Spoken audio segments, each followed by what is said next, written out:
কোরআন শুনিয়ে দিয়েছিল রহমত থেকে নৈরাশ হোক না আমার বান্দারা, অন্য কাউকে না। কুলিয়া ইবাদি আল্লাযীনা আসরাফু আলা আনফুসিহিম লা তাকনাতু মির রাহমাতিল্লাহ। হাবিব বলো আমার বান্দাদের কাছে। বললে আল্লাহ আমরা বান্দা না? বললে না, বান্দার একটা সংজ্ঞা আছে, বাংলায় বুঝে নেন, কোরআন সাথে লাগিয়ে নেন। বন্ধু আমার 3টে ছেলে। কটা? জোরে বলেন কটা? 3টে। ছোট ছেলেটা মায়ের বাপের মানে আমার আব্বা মায়ের আদরে, দাদু দাদির আদরে আর আমার আদরে একবার পাক্কা বাদর তৈরি হয়েছে। কোনো কথা শোনে না, কিচ্ছু মনে করে না, আমাকেও মানে না, দাদু দাদিকেও মানে না, বরং গুয়ারের মতো এসে বলে জলচা করে বাড়ি গেছি, বলি ভাই 200 টাকা দে। কি করবি? কি করবো, টাকা দে, দিবি কিনা বল। তো দেখলাম এরপরে আবার গালি ফালি দেবে কি তার ঠিক নেই, দে 500 টাকা দূরে, কেন 500 টাকা দিয়ে দিস, চলে গেছে। মেজোটা একটু ভালো, মানে এতটা নয় তবে একটু ভালো, স্কুলে ভর্তি করেছে। সে তো জানে আমি ছিলাম মৌলবীর বেটা, তার গরমই আলাদা। মাধ্যমিকে যে বছর পরীক্ষা দেবে সে বছরে এখনো পর্যন্ত অঙ্ক জানে না। বলছে হ্যাঁ 9 আর 6 কত? 15.5। বলছে 15.5? এই ঠিক বল, যা বলেছি তাই হবে। বলছে 9 আর 6 15.5। বলছে হবে না। বলছি তুই যোগটাও জানিস না, তুই মাধ্যমিক পরীক্ষা দিবি, তুই ফেল কর, কোনো দুঃখ নেই, কিন্তু এইরকম অঙ্কে ফেল করলে তুই স্কুলের বদনাম হবে। হ্যাঁ না না, মাস্টার একটু ধমকেছে, একটু জোরে দু কথা বলেছে। বলছে আমি তোর বাপের খাই, তুই আমাকে ধমকাবি? বাস, অঙ্কের মাস্টার বেচারা বোর্ডে অঙ্ক করছে, ও পাশে থেকে ডাস্টটা তুলে কপাল চেপে ঝেড়েছে। এখানে তো এমনি পাতলা চামড়া, হাড়ের ওপরে ফেটে চৌচির। মাস্টারকে বাবাকে বলে শুয়ে পড়েছে, গোটা গায়ে বডিতে রক্তে ভর্তি, ছেলেরা সব পালিয়েছে। অফিস থেকে হেডমাস্টারকে খবর দিয়ে ছুটেছে, দেখে স্যার একদম রক্তাক্ত। কি হলো? বলছে জয়নালের বেটা ফাটিয়ে দিয়েছে। অফিসে নিয়ে অফিসে নিয়ে গেছে, অফিসে নিয়ে গিয়ে তাকে ভালো করে মুছে পরিষ্কার করে ডিটল দিয়ে মুছে দেখে সর্বনাশ, তো টিচ না করলে হবে না, 3-4টে টিচ করে ব্যান্ডেজ করে শুইয়ে দিয়েছে। দিয়ে দেখেছে ছেলেটাকে, এইদিকে মেরেছিস, মারবো না। আমাকে উল্টোপাল্টা বলেছে, যেই বলেছে হেডমাস্টার তো রাগ ভাবি, এক তো বলেছে আবার ভুল করেছে। মার মানে যাকে বলে মার, একদম মাথা থেকে পা পর্যন্ত ধুনে দিয়েছে, দিয়ে টুঁটি ধরে নিয়ে আসছে। আমি বেচারা জলচা করে বাড়ি গেছি, দুপুরবেলা 2টো ভাত খেতে বসেছি। বলছে কি বাইরে আসুন। আমি স্যার আসুন চা খান। চা খাবে? আমার চাকরি নিয়ে টানাটানি চলছে, চা খাবে, বাইরে আসুন। তা আমি আসতে করে বাইরে গেলাম, কী খবর? বলে এই যে কে এটা? বলে আমার ছেলে। বলছে আপনার ছেলে নিন, আমার স্কুলে আর হবে না, বাদ দিচ্ছি। বলে কেন? বলছে মাস্টারকে মেরে কপাল ফাটিয়ে দিয়েছে, আমার এখন চাকরি নিয়ে টানাটানি চলছে, আপনি আপনার ছেলে বাগান আর পাঠাবেন না। এরকম বলে যখন ছেলে ফিরিয়ে দেবে আমার বুকটা ফুলে যাবে, তো বাপকা বেটা কাজ করেছিস। কি মনে হবে? মনে হবে কি মনে হবে? বাড়ির ভেতর আয়। বাড়ির ভেতর ঢুকেছে, খিলটা লাগিয়েছি। বউকে বললাম এই সে রাতের বেলা সব সময় মাথার কাছে কুকুর মারা লাঠিটাকে লিয়ে আয়। বলছি কুকুর মারা কি? কথা বলবি না, লিয়ে আয়। সে মাথার কাছে কুকুর তার লাঠি ছিল, সেই লাঠি করে ফের শুরু। ওদিকে মাস্টার যা ঝেড়েছে, ফের আমার সেই রাত জাগার আগে আমিও ঝেড়েছি, মানে ইচ্ছা মতো পিটিয়েছি। তখন মা দেখেছে ছেলেটা মরে যাবে, ছুটে গিয়ে বলছে আমার বাচ্চা কাল মারবে না, আমার বাচ্চা মারবে না। মা ছুটে বাচ্চার উপরে পড়েছে, তো ছেলের লাঠি ঘুরে মায়ের পিঠে পড়ছে, মনে হচ্ছে পাশ বালিশের উপরে পড়ছে ধাপা ধাপ। কি বললে? আর মারা যাবে না, ছেড়ে দিয়েছি। মা বেটায় বসে কাঁদছে আর ভাত খেয়ে শুয়েছি। চিন্তা করছি যা মারলাম ছেলেটাকে মারলাম, বউটাকে মারা ঠিক হয় নাই, যা হয় সব যাক। মেরে মহতম তো সর্বযোগ্য কটা হলো? কটা হলো? 2টো। কটা হলো? হ্যাঁ 2টো হলো। 2টো না একটা। এই সন্ধ্যেবেলা সবে বসেছি, 4-5টা পাড়ার ছেলে এসেছে। বলছে কি? বলে একটা কথা শুনুন। বলে কি? আমাদের পাড়ায় জলসা হচ্ছিল, আপনার ছেলে মেলার ভেতরে ঢুকে মণিহারির দোকানের সামনে সে যা কীর্তি করেছে, সে ও পাড়ার 2টো মেয়ের সাথে, সে আপনাকে বলা যাবে না।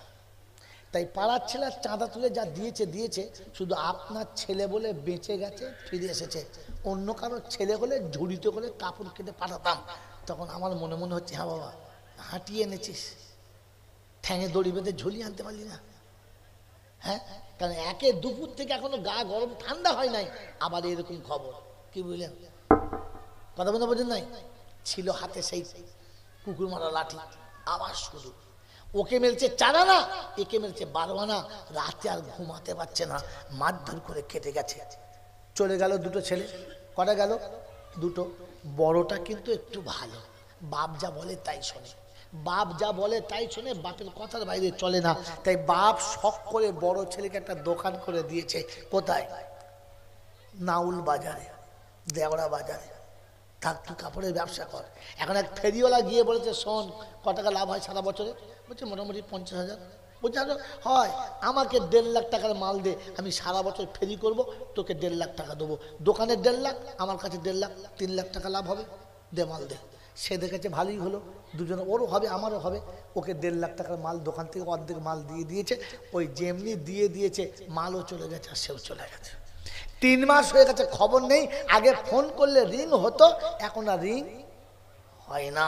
চিন্তা করছে, বাপ তো ওই রকম রাগী মানুষ, আমি বলবো কি করে যে এতগুলো টাকা মেরে ফেলেছি? বলতে পারে না। তাই চোরের মতো বাড়ির ভেতরে ঢোকে, আস্তে আস্তে, কেউ শুনতে পায় না। চোরের মতো ঢোকে, এসে খানা খায়, পেট ভরে খায় না। আমার আল্লাহ বলা ভাইরা, মা জিজ্ঞাসা করছে, কি হলো কি রে, তুই এমন করে মুখ শুকনো, কি হয়েছে তোর?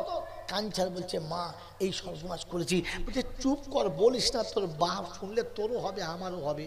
আমি সোনা বেচে খানিক দেবো, আর তুই অন্যদিকে কিছু কর, তাহলে পিঠ বাঁচবে না মা বেটার। 2 মা বেটার খুব চিন্তা। সপ্তাহ হয়ে গেছে, ছেলেকে বাপ দেখতে পায় নাই। আমি বাপ মনে মনে হয়েছে, আমার বাচ্চাটা গেল কোথায় দেখি।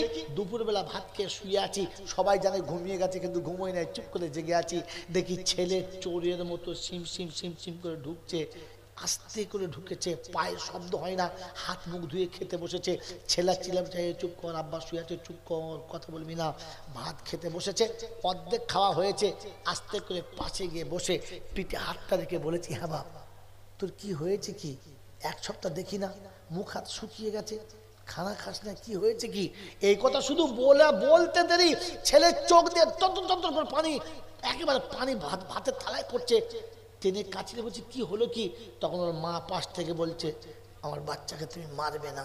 বলছে, কেন? বলছে, এই ঘটনা। তাই ছেলে আমার 1 সপ্তাহ ভালো করে খায় না, ভালো করে শোয় না, আর চোরের মতো আসে, চোরের মতো যায়, কাউকে বুঝতে দেয় না, তোমাকেও বুঝতে দেয় না। এই করুণ শব্দ যখন মা বলেছে, আর বাচ্চার চোখে যখন টপ টপ টপ টপ করে পানি পড়েছে, আব্বা ওকে মারবে না, টেনে কোলে নেবে, টেনে কোলে নেবে, আর গায়ে হাত দিয়ে বলবে, কাঁদিস না, দোকান চলে গেছে তো কি হয়েছে? চোরে মেরেছে তো কি হয়েছে? চোরে চুরি করছে তো কি হয়েছে? এখনো তোর বাপ বেঁচে আছে, আবার দোকান করে দেবো। ভুল যা করেছিস, আর যেন কখনো করবি। রব্বে জুল জালাল বলে, সন্তান পিতার বাধ্যগত হলে, ভুল করার পরে চোখে পানি ফেললে, চোরের মতো আসলে গেলে, বাপ যদি কোলে তুলে নিতে পারে আর বলতে পারে, ব্যবসা চলে গেছে যাক, তোর বাপ এখনো চলে যায় নাই, ব্যবসা মরে গেছে যাক, তোর বাপ এখনো মরে নাই, তোকে আমার ব্যবসা করে দেবো। রব্বে জুল জালাল বলে, আমার বান্দা যখন আমার ইচ্ছায় চলে, আমার হুকুমে চলে, আমার নবীর তরিকায় চলে, কোরআন হাদিস সামনে রেখে চলে, এরপরে ভুল যখন হয়ে গেছে, আমার কোরআনের কাছে চোরের মতো এসেছে, আমার মসজিদে চোরের মতো এসেছে, চোখের পানি ফেলে কেঁদেছে, আমি আল্লাহ শুনিয়ে দিই, শুনে রেখে দে, তোর বাপ তোকে দোকান করে দেবো বলেছে। আমি বলেছি শুনে নে, আমি আল্লাহ পাক শুনাচ্ছি, শুনে রেখে দে, যে তোর বাপ তোকে দোকান যদি করতে পারে, তোর বাপ এখনো মরে না, আমি আল্লাহ মরি নাই আর মরবো না, তোর জীবনের গুনাহ ক্ষমা করে দেবো, আর অতটা নেকি দিয়ে তোর আমলনামা ভরপুর করে দেবো। কিন্তু তোকে 3টে গুণ আনতে হবে। 1 নম্বর, তোর চোখে পানি থাকতে হবে, আর চোরের মতো আসতে হবে। পবিত্র রমজান পেলাম, সারা বছর তো পারলাম না, পবিত্র রমজান পেলাম।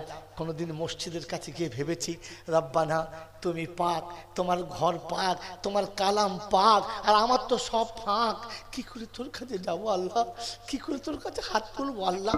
মনে হয়েছে, কখনো মনে করতে পেরেছি? বন্ধুরা আমার, কোরআন শুনিয়ে দিয়েছিল আপনার জন্য, কোরআন শুনিয়ে দিয়েছিল আপনার জন্য।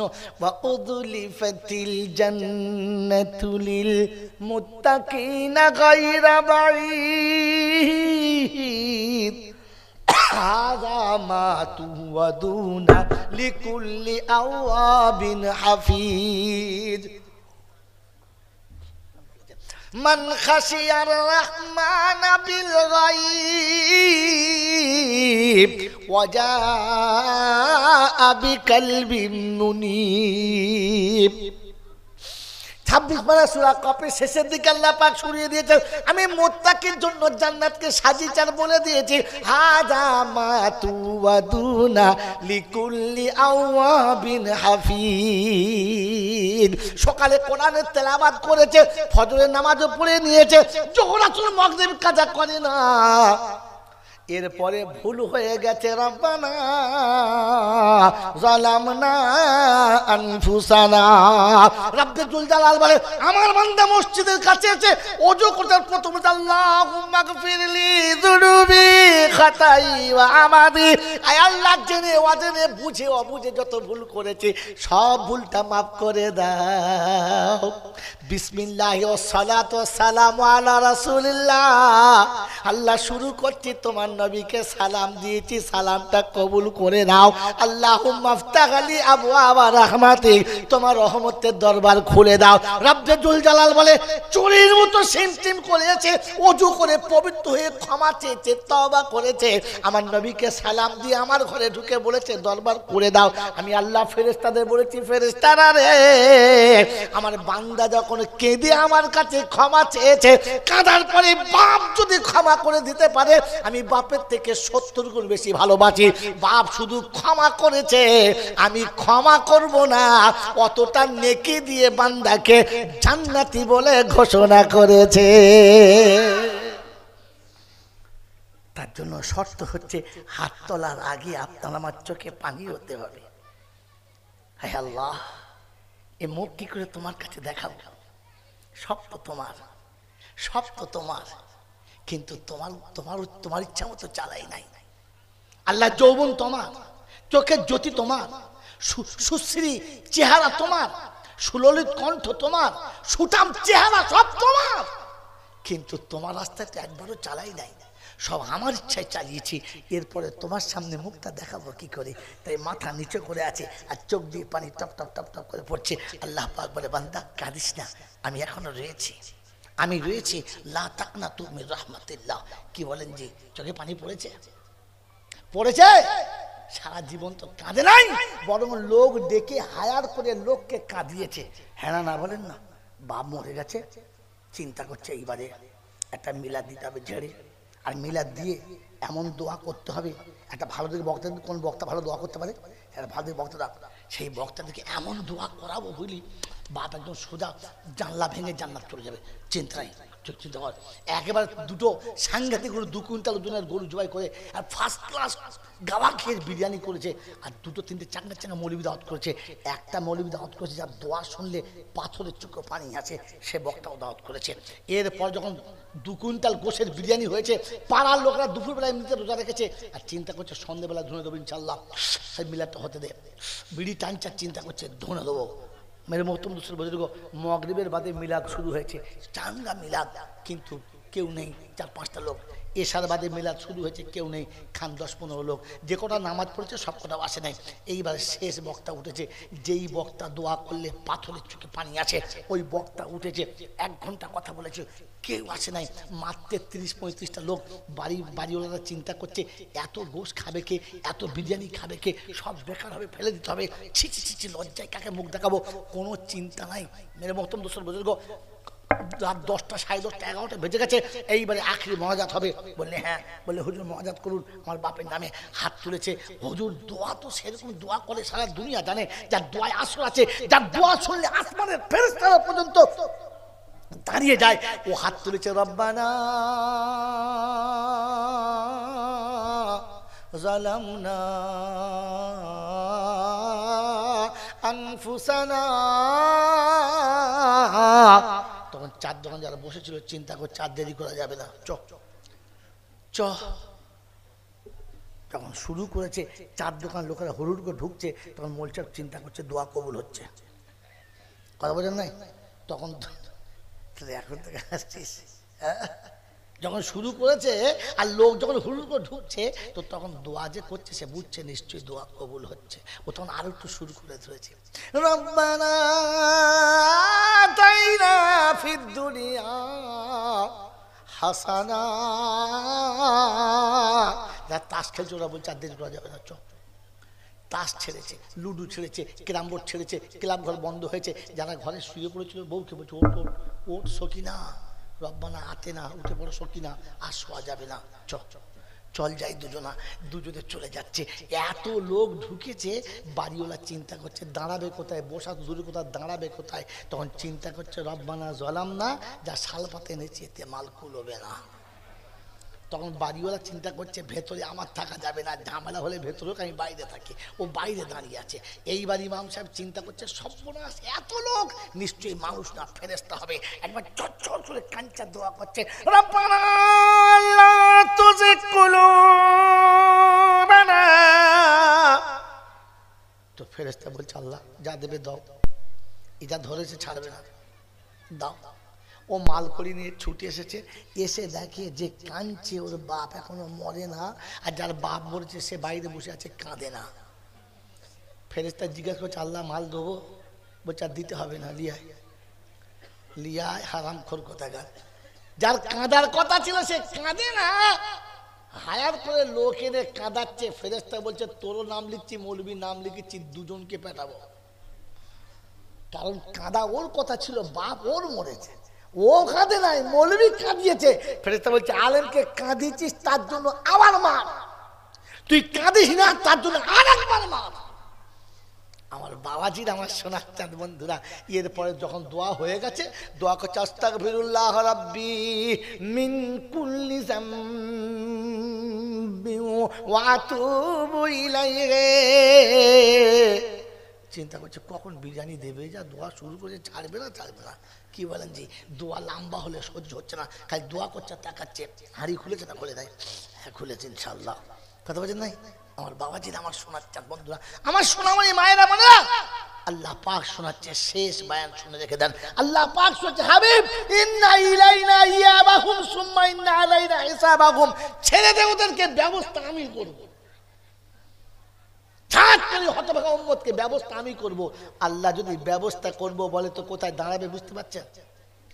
কোথায় দাঁড়াবে বুঝতে পারছেন? আমার আল্লাহওয়ালা ভাইরা, জ্ঞানীজনরা, সুধী মানুষেরা, আল্লাহ আপনাকে আমাকে ভাবার তৌফিক দান করুক, বলুন আমিন। বন্ধু, আল্লাহ পাক শোনাচ্ছে তওবা করতে আমি বলেছি, আমার নবীকে দিয়ে শিখিয়েছি, কোরআনে প্রমাণ দিয়েছি, আর তোদেরকে মানার কথা বলেছি। এবারে ছকটা মিলিয়ে রাখেন, তওবা শিখিয়েছে কে? আল্লাহ। তওবা শিখিয়েছে কে? আল্লাহ। করা দেখিয়েছে কে? মুহাম্মাদুর রাসূলুল্লাহ। কোন কিতাবে আছে? ওটার নাম কালামুল্লাহ। মেনে নিলে হেজিবুল্লাহ, আর কায়দা করলে শয়তানের চেলা। এবার ভেবে দেখি আমি কোন দলে রে বাপ? হ্যাঁ,